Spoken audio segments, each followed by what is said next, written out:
So I'm here to announce the next speaker. Our next speaker is Robert Grillo. Robert is an activist, he's an author, a speaker for all species. He's founder and director of Free From Harm, which is a non-profit dedicated to helping end animal exploitation.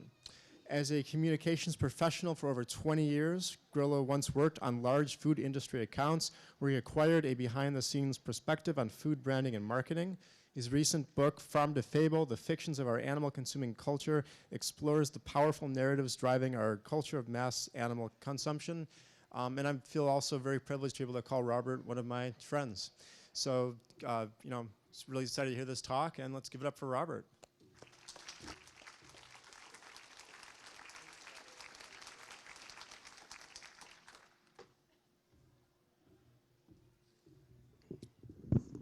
Hello, everyone.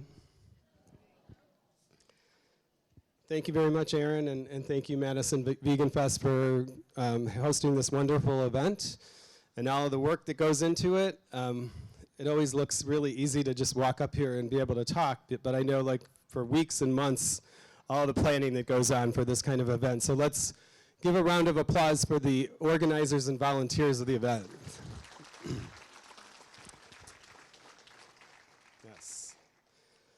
So my talk today is based on 16 reasons that I thought about that I thought were really some of the top reasons, and it's always hard to nail down just a handful because they always change too. But this is my top 16 reasons for a plant-based or a vegan lifestyle.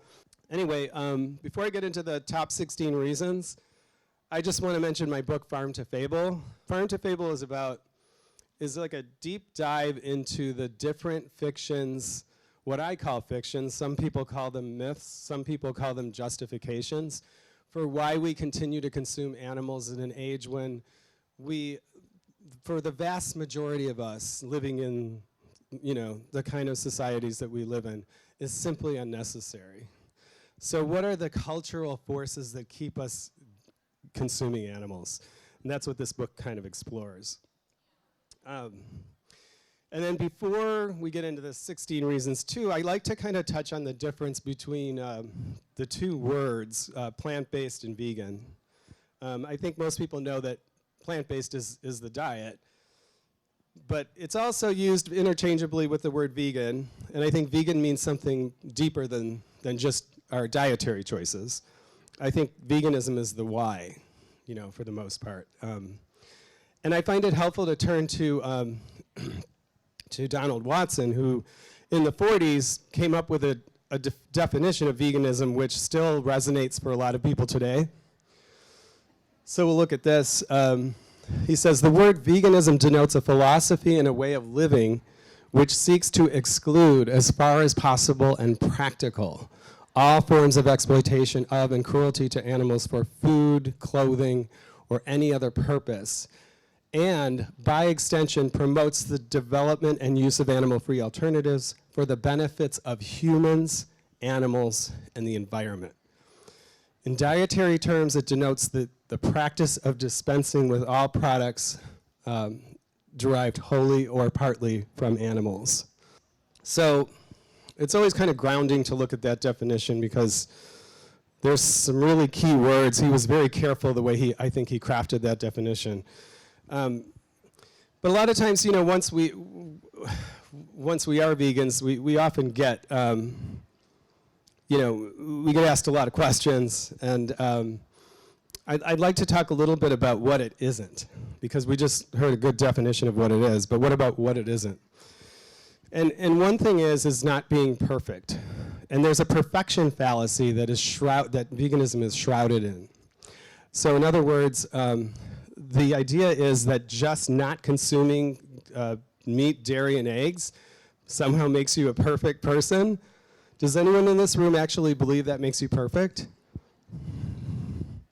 It really doesn't, does it? Because we have so many other problems in this world that we need to solve. So the idea that we wouldn't consume animals when we could easily make other choices does not make us perfect. It's a fallacy. I also would argue that it's not the most we can do. It's the least we can do. In other words, The least we can do is make choices that don't inflict suffering on others through their exploitation for profit. There's a lot more we could actually do. Like, for example, you know, we might decide not to use plastics, or we might be able to figure out a way to live zero waste. But there's a lot more things that we can and must do for the planet and for our own survival than just replacing animal products with plant alternatives. So another common question we get asked a lot, I'm sure many of you have been asked this, but where do we draw the line? If we're a vegan, where do we draw the line? And that question can kind of stump us a lot of times, I think, but I think there's a good answer. And if the question is asked honestly rather than kind of, you know, derogatorily, there are some good places to draw the line. I would say, for one thing, sentience is an important distinction, an important place to draw the line. In other words, if the decision you're making to harm someone that is sentient, in other words, they can feel pain and suffering, that means something different than a decision that doesn't inflict harm and suffering. So sentience matters. Necessity matters too. Necessity is another place we can draw the line. If it's not necessary to harm someone, then we generally believe that harm is not justified. And then possible and practical. Those were the two words Donald Watson used in that definition of veganism, where it is possible and practical to avoid harming others. So it doesn't mean perfection. Again, he's avoiding the characterization of veganism as perfectionism when he uses those words possible and practical. And then finally, another place to draw the line is harm reduction. Since we all generally believe that it's a good idea to reduce our harm footprint wherever we can, whenever it's practically possible, we can certainly do it in the food choices, the lifestyle choices that we make on a daily basis. Okay, so let's get into the 16 reasons. And the first one is the most pressing, I think. One of the most pressing issues is our climate crisis right now, and how the food we consume impacts climate change. So according to some of the research I found, some of the most compelling stats I found is that 70% of food-related greenhouse gases come from animal products. So that's from the proceedings of the Academy of Sciences, PNAS. All of these sources, too, by the way, are in a fact sheet on our website, which I can link you to. But here's some others that are kind of related to this. Animal ag produces more greenhouse gases than all transportation combined. A nationwide effort to swap beef with beans could help the U.S. meet more than 50% of its emission goals by 2020. And then finally, beef contributes 34 times more climate pollution than legumes like beans and lentils, pound for pound, according to the National Resource Defense Council. Number 2 is heart disease. We know that it's the leading cause of death in the U.S. We know that the single most significant cause of heart disease is dietary cholesterol.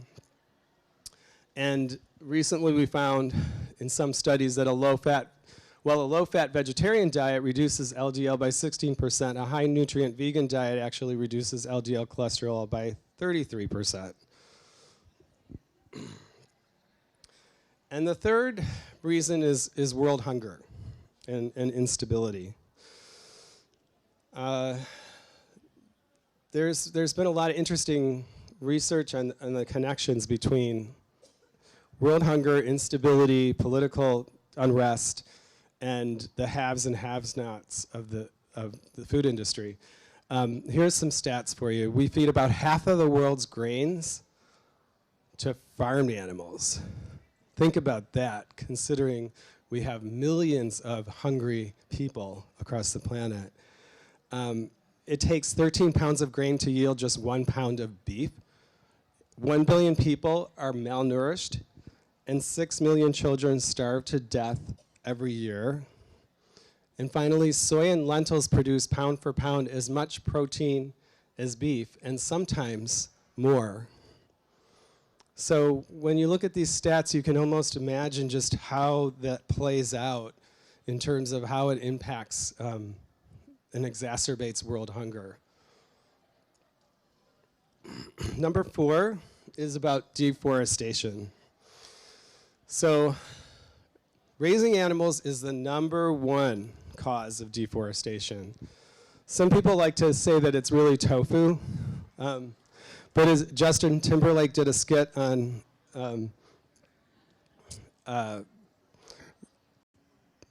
Saturday Night Live. Thank you, SNL. I was thinking CNL, SNL. Yeah, he did a skit on SNL, and we did a meme for it.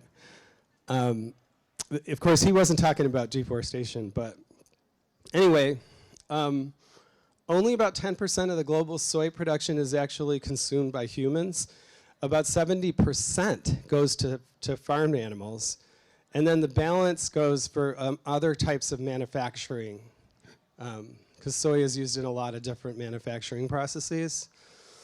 But as you can see from this pie chart here, cattle ranching alone represents 70% of the clearing of the deforestation in the Amazon rainforest. And number 5 is how raising animals is devouring the land. The International Livestock Research Institute, which is the industry's own international think tank, they say that their own industry is using 45% of the global surface area of the planet. The 5th reason is about land too. And this one is about the comparison of 1 acre of land and how it is used for raising plants versus animals.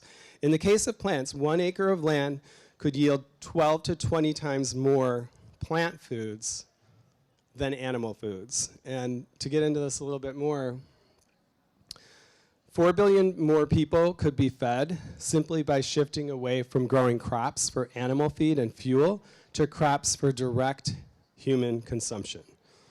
And this could increase available global food calories by as much as 70%. And then if US farmers took all of the land that they currently use for raising animals to grow plants instead, they could sustain more than twice as many people as they do now, according to the proceedings of National Academy of Sciences. Kind of hit the news around this time last year. And then there's water use. So number 6 is water use. So by some estimates, farm animals use as much as 56% of available water sources. And then this little meme here kind of gives us a good idea of like perspective in terms of, you know, the different types of things that we do on a daily basis and the water use. So a 1-minute shower, 2.5 gallons. A 1 day of watering our lawn could be about 48 gallons. Eating one burger is 600 gallons. I mean, imagine that. Just by replacing a Beyond Burger with a hamburger could save 600 gallons of water.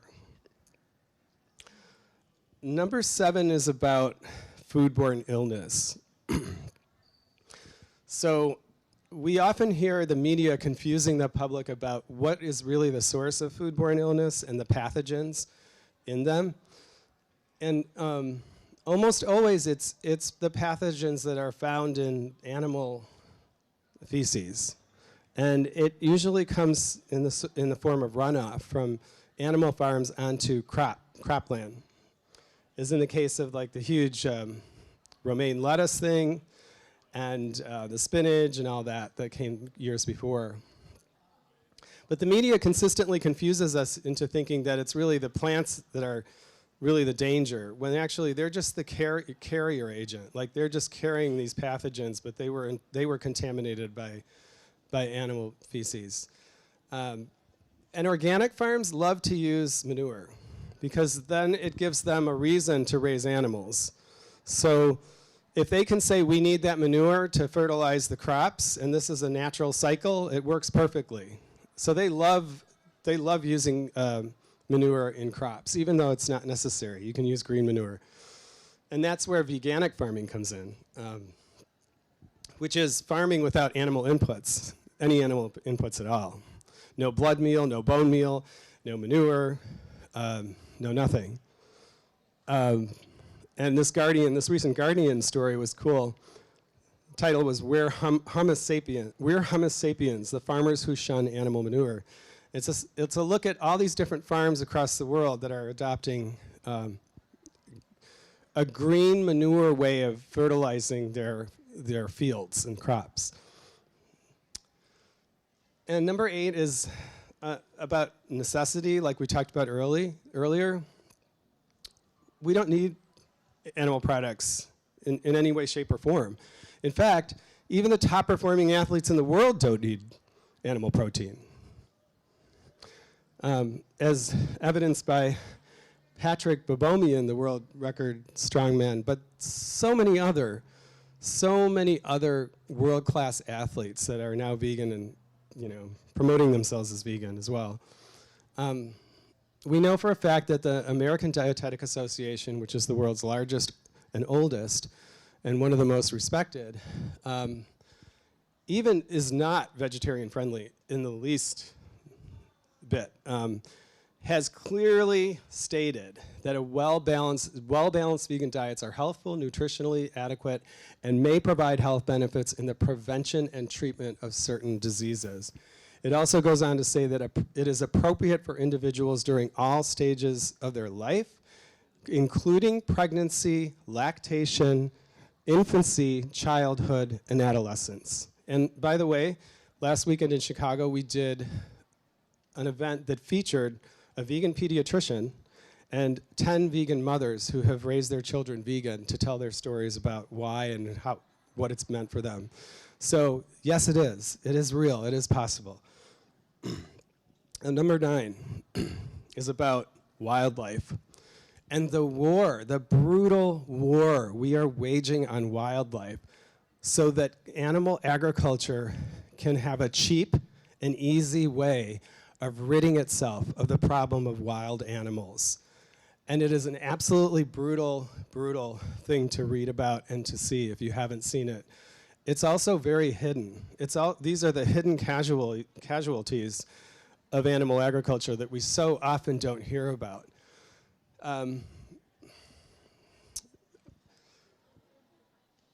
Animal agriculture is also the leading cause of species extinction and ocean dead zones, in addition to having this impact on wildlife.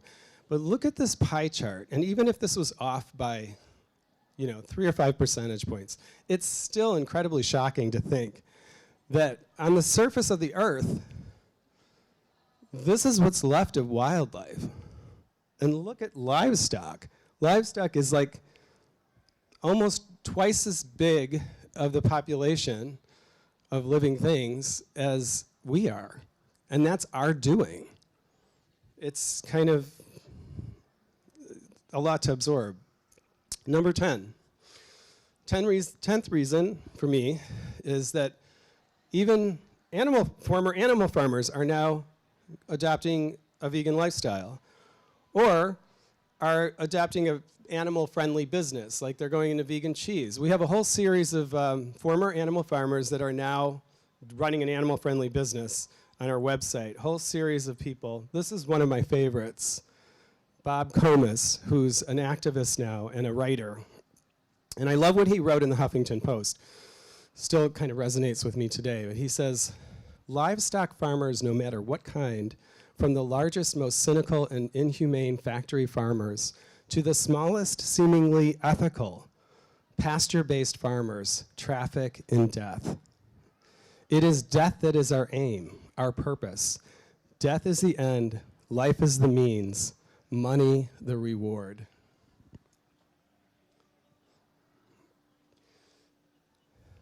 So that's a great segue into number 11, which is the humane marketing of animal products. This is a big distraction.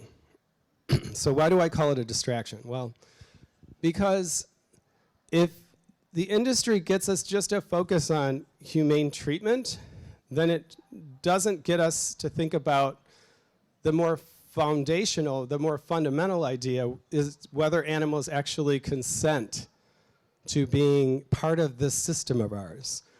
So we're ignoring the issue of consent, and they clearly don't consent to this whole process that we've forced them into. It's not the kind of life that they would want to lead. They have to be forced. That's why there's confinement devices and what the dairy industry calls rape racks, because without those forms of restraint, they would fight. They still would. They still do.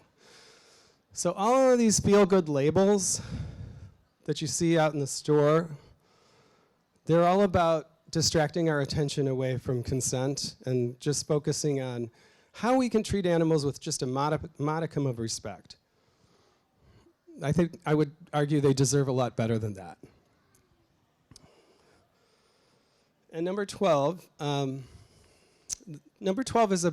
is about consistency. So I'll use an analogy. Like this is some of you have heard this before too, but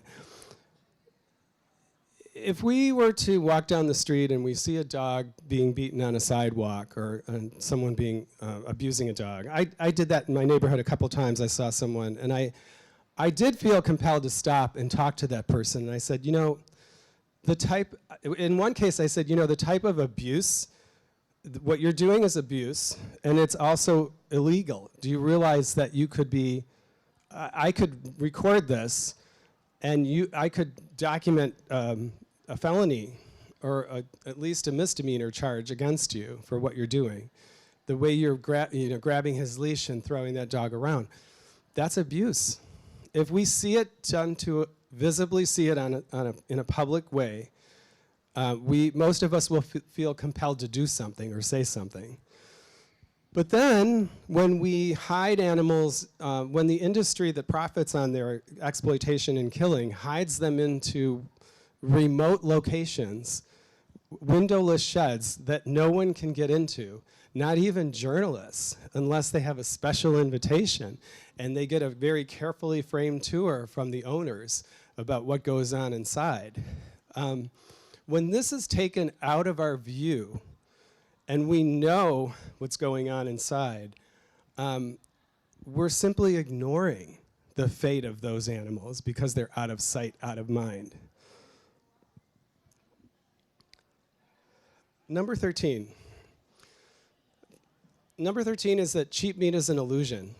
So we often hear that it's cheap and it's available, and so it's convenient and all these other things. But the true cost of animal products is staggering, and the industry is passing those costs on to us, taxpayers.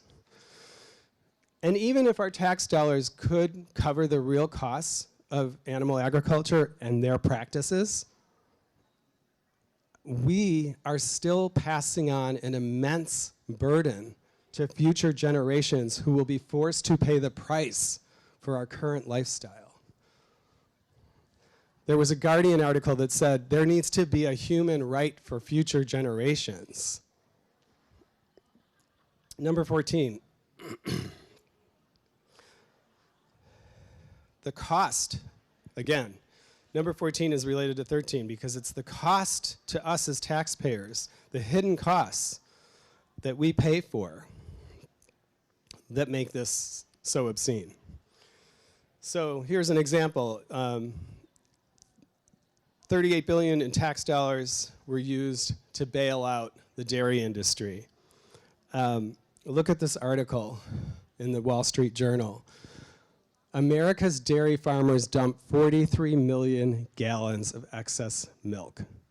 And do you know what the USDA does in response to this?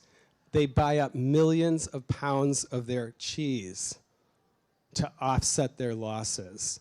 They are keeping these industries afloat, even though they would otherwise sink and fail through corporate welfare. And they're using our tax dollars to do it. Number 15 is a personal reason. But if anyone's had an animal as a companion, they'll be able to relate to this, even if they weren't chickens. Because what I learned when I adopted these 3 chicks, Doris, Danita, and Ricardo, was that raising chickens is no different than raising cats and dogs, in the sense that you'll find their companionship and bonding with you to be either very similar, if not even richer in some cases, because just like our cats and dogs, their personalities are incredibly individualistic, and the way they bond with us is just remarkable. So I just decided, I had no idea how to raise chickens when I got them, but I ended up teaching myself and learning from other rescuers. And long story short, they lived out their life with me, and they became just like members of our family. Number 16, there's kind of 2 parts to this, but from a scientific standpoint, we share the DNA of other species to a large extent. Like in the case of chimpanzees, it's over 95%. In the case of chickens, it's 60%. So it's reasonable to infer that their experiences would be similar to our own, based on how much DNA that we share that affects our biology. It also affects our physiology, our psychological states and cognition.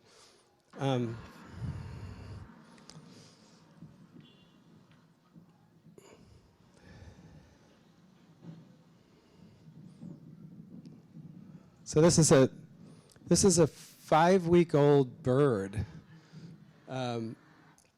being hauled to a slaughterhouse. This is how old they are when they're hauled to slaughter, panting, gasping for air.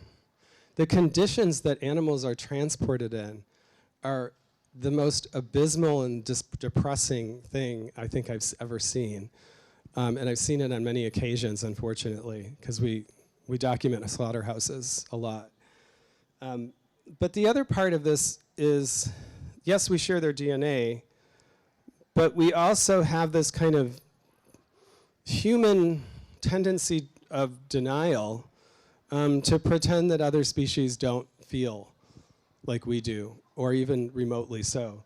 But I think this image says it all. Like, this image tells us everything we need to know about the commonalities we have, even from just an emotional perspective. We can see the fear and terror in the eyes of a rabbit that's photographed here, and watching other rabbits being slaughtered in the background.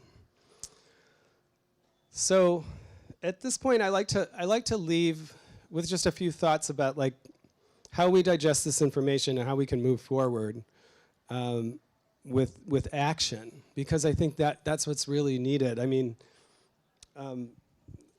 changing our diet and lifestyle is one thing.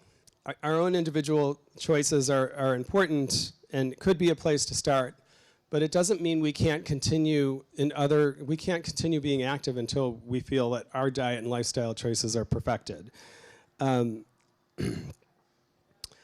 been, Free From Harm and myself, we've been very involved in understanding how mass movements take shape, and looking at others that are happening right now. Like in England and in Europe, there's Extinction Rebellion doing some amazing work to build awareness about climate crisis. And Greta Thunberg from Sweden, the 15-year-old climate activist, she's a part of that. So watching those kind of movements and seeing how they could apply to what we're doing at Free From Harm is very important to us. So another thing that we can look at is past movements too, like the work of Gandhi and Martin Luther King, and how those what we can learn from those. And I think that's what's happening with some of the best current social movements that we have now. So those are my top 16 reasons. I'm happy to open it up for discussion now if you'd like. So thank you very much. And let's have a talk. Thank you. Well, what happens to animals if we don't raise and kill them for food? And do we let them live out their natural life is the question. So the issue is that we breed billions of animals into this world weekly. In the case of chickens, we actually breed billions of chickens. Every 5 or 6 week cycle, there's billions of new lives being hatched artificially in hatcheries. If we stopped those industries from breeding animals, you would see an end to animal agriculture in probably less than a year. Of course, it's not going to play out that way, right? Because not everybody's going to give up eating animals that quickly. But that's how quickly it could happen if these industries were to stop breeding them to begin with. Natural lifespan for a chicken could be 10 years, but you know they're not going to live that long because they're going to be sent to slaughter in 5 weeks for meat, or a couple years, 1 to 2 years for egg-laying hens. So the cycle wouldn't be as long as you think. I just saw a headline for an article in the New York Times last Sunday. I didn't read it, but it was that 24 states have legislation pending to outlaw the use of the term burger for any like non-meat product. And I was like, wow. And that just, I mean, it says to me that there are forces that know how to manipulate the language and are looking at what you're doing and like fighting back. So your thoughts on that and what can be done in terms of on a legislative action in terms of not just that, but shifting the perspective? Yeah, that's part of a broader effort, I think, of corporations and governments to try to patent words. And even there was a big suit against a pharmaceutical company for trying to patent the neem leaf and the substance in the neem leaf plant, which has been used by Indians for thousands of years in India. And so luckily they lost that right to do that. And so it's going to be an ongoing battle. We have to get actively involved in the process if we want to prevent corporations from being able to take on rights like that, because they will do it if they can get away with it, I think. They'll try to buy up keywords that are familiar and have traditional symbolic meaning to consumers, like milk and meat and eggs or cheese, and it's happening. And so, but we can fight back in a lot of different ways. Get on our mailing list so you can see how we're trying to fight back against these things. And the one you're mentioning too is just one of many different dimensions to this whole problem of, the public good, the public right to have certain things that are a public good versus corporations actually saying, no, we have the rights over this name or this word or this product, etc. She asked if we could talk about fish. And sure, yeah, I'd love to talk about fish, because the misconception over fish is one of the worst things, the saddest things that I can think about, because they're the most exploited animal on the planet, even beyond chickens. In the trillions, they don't even count how many fish are killed in brutal, horrible ways, because they're not accountable for humane handling for the most part. But fish are sentient in the same manner that mammals and birds are. And this was something that the University of Cambridge's Declaration of Animal Sentience defined in their statement, which was signed by over 400 of the world's leading scientists that said that yes, fish too are on the level of awareness and of sentience as mammals and birds, and we must honor the science. We can no longer deny it. I have a question with regards to the part about the both agriculture and wildlife, and how we were talking about factory farming. If we eliminated it, then all of those animals would be gone. That's fantastic that they're not suffering, but what are we doing to cultivate a culture of people loving the animals and not wanting them to be gone? We don't want them off the face of the earth. I live in Milwaukee, and this is not a testament to the farm animals, but it is a testament to wildlife. People driving down Downer Avenue are agitated because they're riding in the car and they can't get by because some turkeys are crossing the road. I'm sorry, but the turkeys existed before we did, and it's their natural habitat. We put cement down and decided we wanted to drive cars. We should be respectful and stop, pause for a few minutes, use our mindful meditation mode, and just take a break and let them cross and then move on our way. Yeah. People want to hit them. People want to beep at them. They want to scare them. And the same thing goes to, like, we could change everybody into a vegan diet, but if you don't have the intelligence and the thoughtfulness of loving the farm animals, we're just going to have farm animals off the face of the earth altogether, and nobody's that it's extinction problem. So I would say that I don't think farm animals can go extinct. I'll readily admit that. I don't think that word applies to farm animals, domesticated animals, because these are species that we have engineered for a certain purpose that would otherwise not exist in the natural world. So I make a distinction between domestic animals and domestic breeds of animals that we've brought into this world, and those that were here, like you said, the wild turkeys, the species that have been here and have been evolving for millions of years, and that we should value those because we don't even know most of them. First of all, we don't even know those species that are being lost. We may never know in some cases. So farm animals are in some ways an invasive species to the habitats of the wildlife that we're trying to protect. So it's a direct conflict with nature rather than something to preserve, in my mind. It's not a form of conservation, and I think that's a narrative that I hear a lot out there in the farming world, is that raising farm animals, and especially like certain rare breeds, that we're actually saving things from going extinct, animals from going extinct. But again, those are species that are only a couple of 100 years old, that maybe the Victorians or certain European cultures brought here, that they fancied and loved because they bred them that way. But what about those that have been here for millions of years? To me, that's really the perspective we need to have, is like these so-called heritage breeds, they've only been around for a couple of 100 years.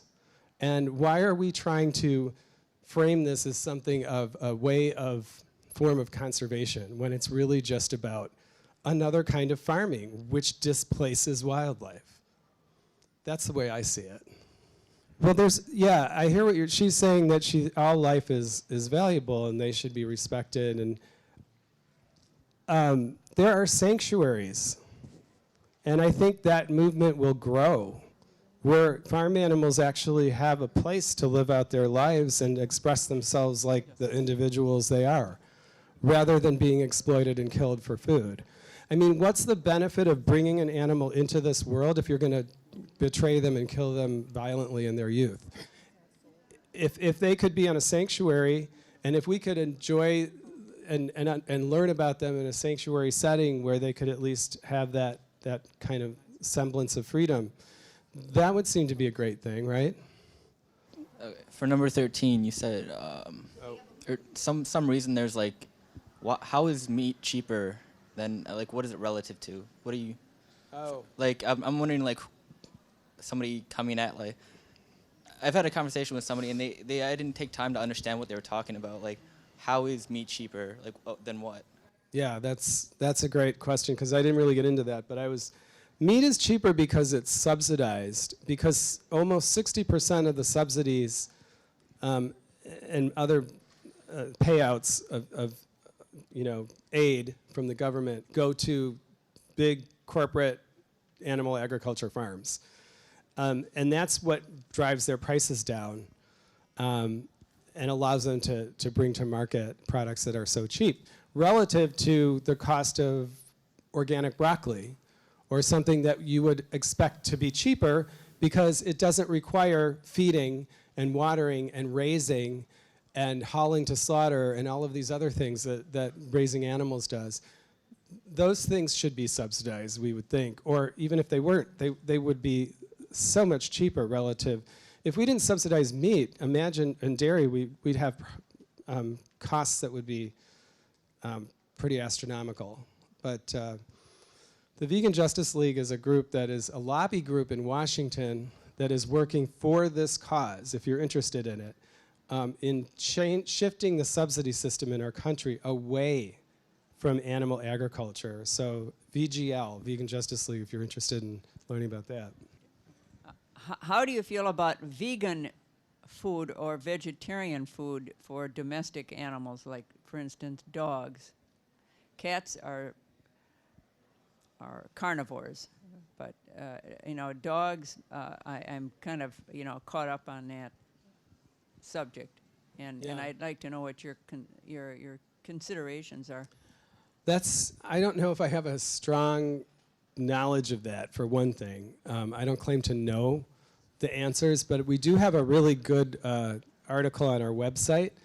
If you do a search on freefromharm.org for vegan cats and dogs, and it's written by Ashley Kapp. She's one of the writers that contributes to the site. She wrote a really thoughtful article about this. I think it's really interesting, though, how dogs have evolved. If dogs have evolved from wolves, imagine how their diets could also have evolved. And look at how, we've evolved. So I tend to think that dogs have adapted so much to humans, and we've adapted so much over our evolution to be so omnivorous. In other words, to be so adaptive in terms of where we can get our nutrients, that it almost seems to me like dogs are to that extent too, which is why I hear a lot of people telling me they're raising dogs on plant-based diets and they're very healthy and they don't have heart disease and some of the things that come along with like a high animal-based diet. So good question. I can only speculate. So my question is in regards to switching from having animals on farms to growing plant foods and having that make more food available for more people. One of the objections that I've heard to that argument is that there are places in the world, especially like here in Wisconsin, where we can't raise a variety of crops or we can't raise plant crops year-round, and that somehow makes us obligated to raise animals for food. I'm just wondering how you would respond to that. Yeah, that's great, because we now have the technology to grow greenhouse crops in places as remote as the Nevada desert and the North Pole. So anyone who tries to tell you that we can't use the technologies that we currently have and develop them to grow crops in a greenhouse technology setting or other isn't looking at what's happening now. I think there's some amazing things happening. There's other technologies like growing crops on air, there's a technology being used in Africa because of desertification. They're not using water to the extent they would, but they're also not using soil because they don't have good soil. But they're growing crops, they call it growing crops on air. There was something in The Guardian that came out. So we need to look at those new technologies and make sure that people know that they're out there and they're being used, and that they need to be expanded upon as our climate changes and our environment changes. I know we have another speaker coming out. I just want to make it really quick. The books are here. So Tom went out and got the books. This is the book. By the way, the books are 18. The proceeds go to our organization, though. I donate 100% the donations to our charity, Free From Harm. So again, this book covers all of the types of subjects that we're talking about and the types of things we hear from people as to why they continue down this path and not going vegan. So if you like a book, come see me over here. And thank you very much for the interesting discussion and being here today. Thank you very much.